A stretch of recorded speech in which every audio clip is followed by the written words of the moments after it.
জ্ঞান অর্জনের জন্য বিশুদ্ধ আকীদা ও মানহাজের আলেম কি, আলেম বা দায়ী কিনা চেনার উপায় কি? চেনার উপায় আলেমকে জিজ্ঞাসা করবেন, কোনো ভালো আলেমকে। শেখ আপনি সালেহ ফাউজান যে ভালো আলেম, কোনো সন্দেহ আছে? বিশ্ব বরেণ্য ব্যক্তিত্ব, তাই না? কিন্তু আমাদের দেশেই দেখবেন যে একটা গোষ্ঠী আছে, ওনারা মানে না। তো আপনি কেমনে বুঝবেন যে ও শয়তান, যে ওর মানে এসে একটা শয়তান? শুধু সৌদি আরবের মুফতি না, যদি কোনো বলতে সারা বিশ্বের মুফতি, তো মুসলমানদের মুফতি, তাও তো আমি রাজি হইতাম। বাংলাদেশের মুফতি হওয়া উচিত উনি। কথা বুঝতে পারছি? আকীদা বলেন, শরিয়া বলেন, কোন দিকে ওনাকে পিছিয়ে ঠেকাবেন? খুতবা বলেন, আলোচনা বলেন, কোন দিকে পিছিয়ে ঠেকাবেন? কোন জায়গায় পালবেন? এরকম ব্যক্তিত্ব পৃথিবীতে এখন একটাই আছে, তিনি হচ্ছেন সালেহ বিন ফাউজান, যারা আমরা চিনি, সালেহ ফাউজান। তা আপনি আলেম চিনতে তো অসুবিধা হতো, সমস্যা। আপনি একটু ভালো করে তারা জিজ্ঞাসা করবেন সালেহ ফাউজান সম্পর্কে তার মন্তব্য কি, তারপর বুঝবেন।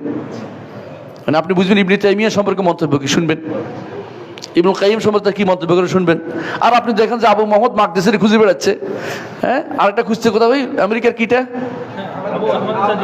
এই বুসা জিবরিল, আর অমুক দেশের গোপনের অমুক বাংলাদেশের অমুক তমুক যত আদনানি গোষ্ঠী খুঁজে বেড়াচ্ছে। আদনানের নামগুলি সবগুলি আদনান। আশ্চর্য, দেখবেন যত আদনান গোষ্ঠী সবগুলি একই। আদনান মানে না, এগুলো নাদানে সবগুলি। এই নাদানগুলি এরা বড় মনে করে বসছে, চলে জাহেল। ওরা আলেম সহযোগ করা যায় না। আপনার চিনা উচিত, আলেমদের চিনা উচিত। দুনিয়া সব চিনে, আলেম চিনবেন না কেন? স্বর্ণ দোকানদার ভালো করে চিনে, স্বর্ণ কারে বলে।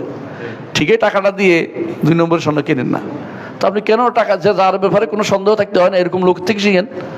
ওই লোকের কথা কারে ভালো, ওই লোক যারে ভালোবাসে তাকে, তার থেকে শিখেন। তারও ভুল থাকতে পারে, এত সব নিতে হবে তাই না, অন্তত শিখার তো জিনিসটা বুঝতে পারবেন। সহি মানহাজের উপর আছে, সহি তরিকার উপর আছে, শিখা সহজ। আর যারা আপনাকে দিনে দুপুরে, হ্যাঁ, কোথায় নিয়ে যা মারামারি হানাহানিতে লিপ্ত করতে চায়, দিনে দুপুরে আপনাকে মনে করে দুনিয়ার সব কেউ আলেম না, আমি সব বুঝছি, নাই ঠিক, পণ্ডিতুল আউয়াল, পণ্ডিত নম্বর 1, এদের পর থেকে দূরে থাকবেন।